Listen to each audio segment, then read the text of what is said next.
Hi, it's Sari.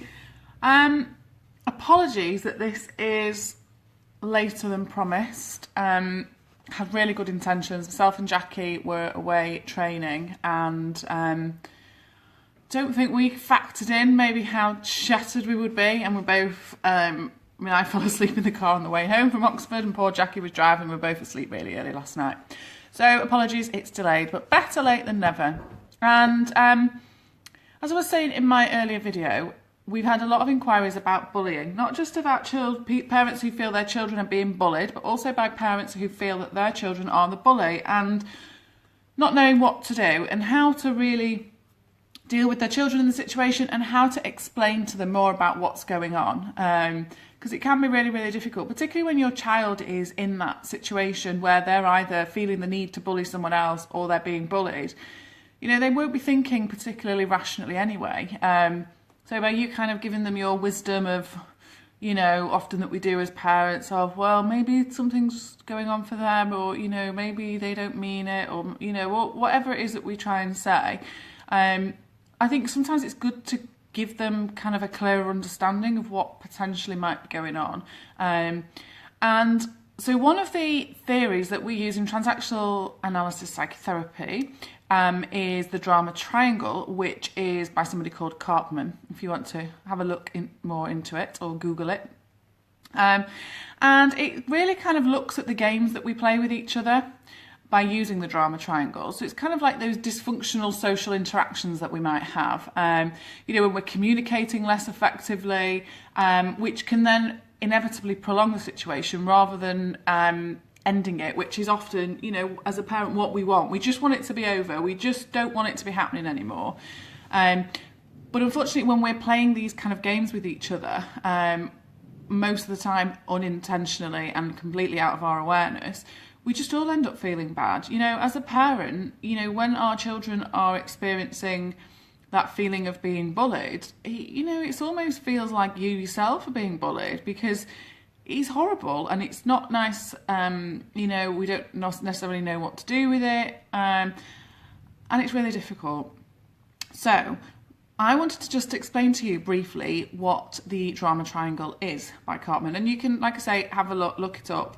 I'm going to do it in two parts because there's quite a lot to it. So I'm going to explain to you what actually it is, and then I want you to have a think about it. Ask me any questions that you've got, and then what I'll do is I'll come back probably early next week and I'll do some really specific examples about some scenarios where people have been bullied or people have bullied other people. I'll use fictional situations. I won't use anybody's personal circumstances, and I help you then put kind of the details I'm going to give you now into some real life situations. But it would be good if first of all you have a think about that and put your own situation into that, and do feel free to ask any questions, like I say, if you've got any.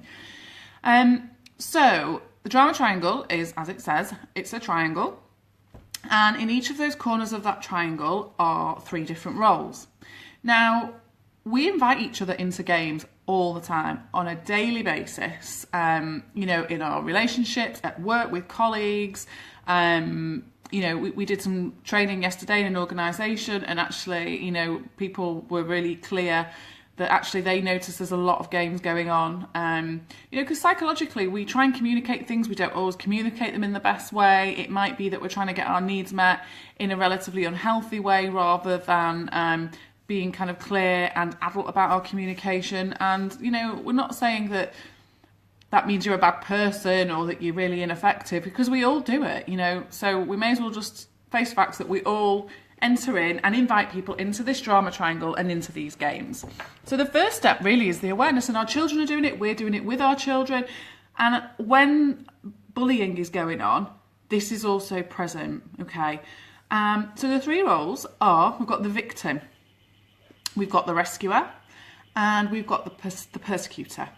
So the victims usually comes from the position of kind of feeling pretty, I suppose, helpless, powerless, sometimes feeling quite shamed about what's going on, feeling quite alone, you know, things like, why is this happening to me? Why does this always happen to me? It's not fair.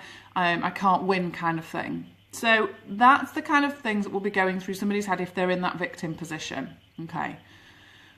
Then there's a rescuer. And the rescuer is about, okay, let me help you, let me fix it, let me sort it for you.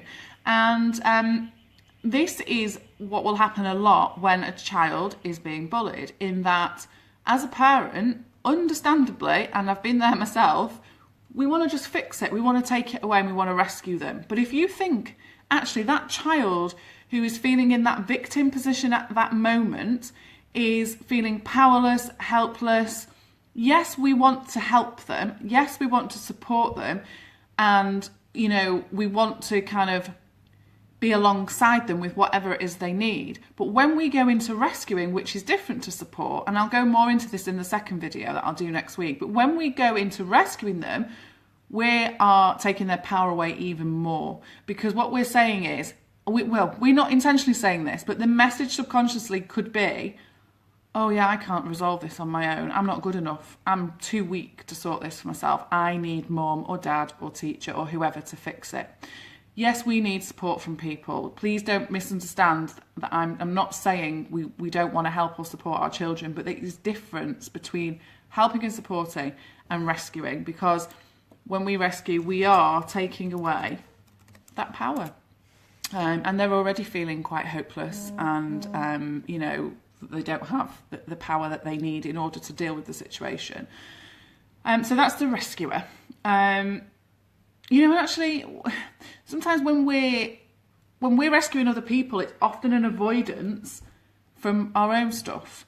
Now, again, you know, when you're a parent and your child is being bullied, it's horrible. So you also need support. So you don't just solely focus on, oh, I've got to fix this for my child. Make sure you speak to people as well. Make sure you get support as well, rather than just going completely into rescue mode. Yes, support by all means, but rescuing is different.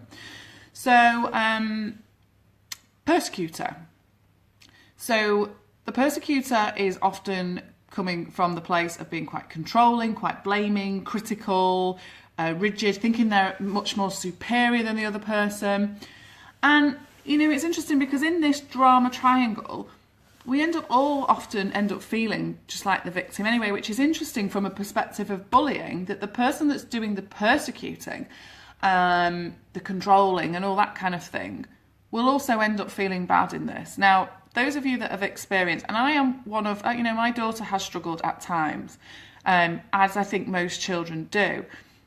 And so it might surprise you to hear that, you know, I wouldn't, because of this stuff and because I know this stuff, that it isn't about, right, that child is, you know, it's just that the child who is the persecutor is ineffectively communicating something or other in the same way that the child who the victim is and the person who's rescuing.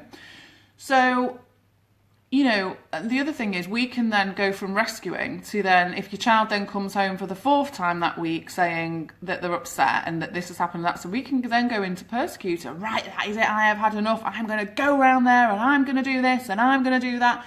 And again, you know, that isn't helpful for anybody. Now, I will go more into in the next video. So what can we do about this? How can we ultimately support them in all of this without rescuing or persecuting or becoming the victim effectively ourselves as well? And it's not dead easy, because I think naturally we do play these games and we're kind of drawn towards doing this because it just feels more natural. But actually we would be much more effective in helping them and supporting them by coaching them, by empowering them, by being alongside them whilst making sure they know absolutely that we trust that they are able to deal with this. And again, a bit of a disclaimer here, don't get me wrong, some of these situations escalate into such extreme circumstances that things are going to have to be dealt with differently. So, you know, I'm not saying don't be, you can be proactive is what I'm saying. You know, for example, if your child is, you know, saying this is happening, that's that, and your gut instinct is, right, I need to speak to school, something needs to happen, rather than just telling the child, I am coming to school and I'm going to speak to your teacher and I'm going to sort this out, think about, okay, what do you think might help you? I was wondering whether it would be worth me speaking to school. How would you feel about that? Do you think that would help you? If so, what do you think we should say? What do you think needs to happen? So, you know, I'm not saying don't be proactive, absolutely be proactive, but it's about coaching them so that we can empower them and we can, really kind of help them understand that they do have a certain element of control in this and they can make choices about how they deal with it, and we're there alongside to help and support them. So that's what I wanted to cover just for first and foremost, the drama triangle. I will give some examples, like I said, next week. Sorry, I've got really sniffly nose. Some examples next week of how the drama triangle, plays out in a situation of bullying, for example. And then I'll look at a situation if we handled it differently, how we then may empower the child. But again, if you've got any specific questions, if there's anything that has struck a chord with you when I've said that, you may recognise feeling like the rescuer, feeling like the victim yourself in these situations, feeling like you want to persecute and tell everybody how pissed off you are with them and how it's not acceptable and I'm going to take my child out of school if this does not stop. Now, you may actually feel that taking your child out of school is a viable option, but it's about how you communicate that in order for that child to feel empowered, and how that's not just one person's decision, but actually both people's decision, the parents' decisions, both parents' decisions. Talk about it with grandparents, talk about, we can do these things from a much more adult, grounded place than when we're in the drama triangle and we're either rescuing the victim or the persecutor, because it doesn't end well for anybody, and it prolongs and prolongs the situation. And again, I said this in the last video, really hold my hands up, and praise those that come forward and say, my child, I'm worried because my child is bullying or being controlling with other children. Well done you for, first of all, recognising that, and second of all, saying that out loud, because do you know what? You can deal with that in a similar way. There's this same thing is going on in this drama triangle. So it's about understanding what that's about for them. So when they're in that persecutory role and then ending up like the victim, what are they trying to communicate? What's actually going on? It might be that they're being bullied by someone else. It might be a whole host of things. And then we could go on and on and on with this ultimately forevermore. But actually, if we want to kind of resolve the situation, we need to do it outside of that drama triangle. So hope that helps a bit. Fire over any questions you want. If you want me to use a specific example of your own, by all means message me and I can use that on the live next week. I can actually go through your specific example if you want. But obviously that will then be public on the page. I don't need to use your name, but I can use your specific situation. Or if not, I will just use general situations that will hopefully cover enough examples for you. Okay, take care everyone, and we'll speak to you soon. Bye for now.